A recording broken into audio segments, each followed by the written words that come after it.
النهارده هعمل معاكم اسهل وابسط طريقه للجلاش الحلو. هنعمله بطريقه سهله وسريعه ومنجزه في الوقت، يعني مش هياخد مننا وقت طويل في تحضيره. طبعا تقدري تعمليه في اي وقت في رمضان او غير رمضان. هقول لكم على كل التفاصيل، وكمان هقول لك على كل تفاصيل الشربات المظبوط للجلاش. بس قبل ما نبدا في الفيديو يا ريت تعملوا لي لايك وشير لو عجبكم الفيديو. انا معايا كوبايتين من السكر، ضفتهم في كزرول او في حله صغيره، وضفت عليهم كوبايه ميه بارده من الحنفيه، وضفت عليهم معلقه كبيره من عسل النحل، او لو عندك عسل جلوكوز اللي هو بتاع الحلويات طبعا بيتجاب من عند العطار تقدري تضيفي معلقه. وده مهم جدا في انه بيخلي الشربات ما يسكرش، ويعمل معاكي كريستالات سكر كده على الحروف، والكلام ده كله هيطلع معاكي مظبوط ان شاء الله. وضفت عليه كمان نص ليمونه، وهرفعه على النار. انا مجهزه معايا نوعين من المكسرات اللي هحشي بيهم الجلاش. معايا حشوه بندق مجروش يعني مش منعماه قوي، ومعايا حشوه تانية برضو سوداني مجروش برضو مش منعماه قوي، يعني مخليه فيه كده قطع صغيره، وحطيت عليه معلقتين من جوز الهند. تقدري تستخدمي اي نوع مكسرات انت عايزاه، او حتى ممكن تسيبيها فاضيه، يعني ممكن ما تحشوش الجلاش اي حاجه. طبعا جهزت الصينيه اللي انا هشتغل فيها، حطيت فيها معلقتين كده حلوين من السمنه السايحه، ودهنتهم كويس ودهنت الجوانب، وجهزت الصينيه على جنب.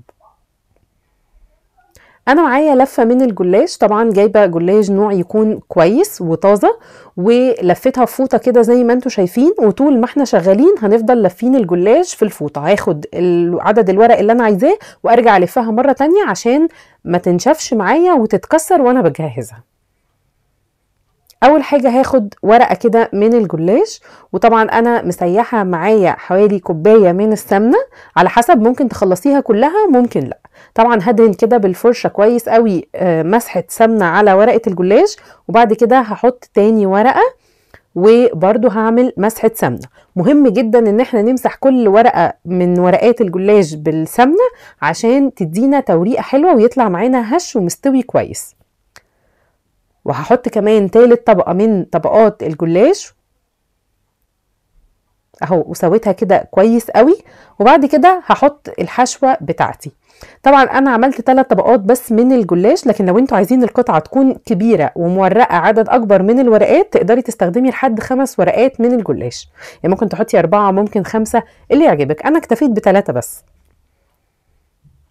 بصوا فردت كده الحشوه كويس، ولكن سبت الطرف بتاعها معلهوش مكسرات عشان طبعا تتقفل كويس وما تطلعش بره الجلاش. وطبعا انا وزعت كده كل الجوانب بتاعه الجلاش بالمكسرات عشان يكون كل طبقه فيها طعم مكسرات، ما تبقاش موجوده في حته معينه. وابتديت اتني كده زي رول عريض، يعني مش رول مبروم لا رول عريض، وكل تانية بدهن فيها مسحه من السمنه، وبعد كده اتني وادهن مسحه تانية من السمنه، وهكذا. وفي الاخر خالص برصها في الصينيه. وطبعا الجلاش اللي انا هحطه في الصينيه برضو بغطيه بفوطه عشان ما ينشفش، ودي اهم حاجه. اهو خلصت كده الكميه كلها. وعايزه اقول لكم ان انا ما استخدمتش كل كميه الجلاش لان طبعا اللفه بتبقى كبيره، فانت على حسب ما تيجي الصينيه معاكي، واللي يتبقى تقدري لو مش هتستخدميه تقدري تلفيه في كيس وتشيليه في الفريزر مره تانية تبقي تعمليه في يوم تاني. طبعا بعد ما خلصت ابتديت بقى ان انا اقطعها مثلثات كده عكس بعض.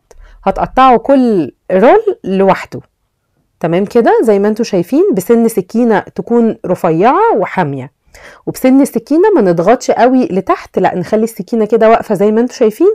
هتقطع معانا الجلاش بكل سهولة عشان ما يتكسرش معاكم.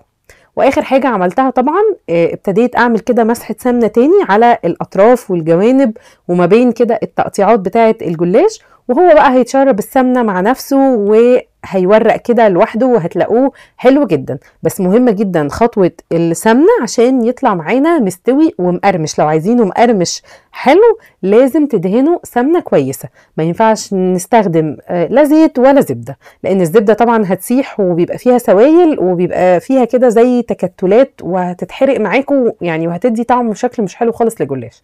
فضروري يكون نوع سمنة كويس.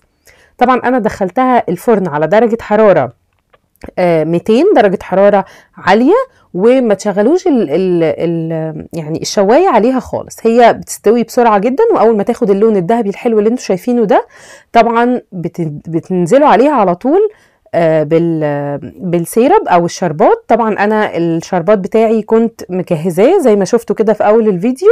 طبعا سبته لما يبرد، وبعد كده يعني صبيته وهو بارد على الجلاش السخن. وده مهم جدا، جلاش او الشربات بتاع الجلاش بيكون تقيل وبارد. بصوا هسيبه بقى يتشرب، وبعد كده تقدروا تقدموه بالهنا والشفا.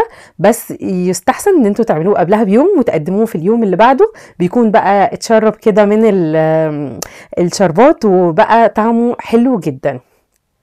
بصوا شكله حلو ازاي، يعني طريقة سهلة وبسيطة وسريعة ومش محتاجة كده اي اختراعات ولا ناخد فيها وقت طويل. يعني تقدري كده تجهزيها في 10 دقايق على طول قبل ما تجهزي الغدا او الفطار. يعني تقدري تعمليها سواء في رمضان او غير رمضان. هي تحلية حلوة وسريعة والكل بيحبها. بصوا واخده من فوق ومن تحت اللون الذهبي الحلو، وكان مقرمش ومورق وكان طعمه حلو. اتمنى تكون عجبتكم وجربوا الطريقه وقولوا لي رايكم في التعليقات، واشوفكم فيديو جديد ان شاء الله. باي باي.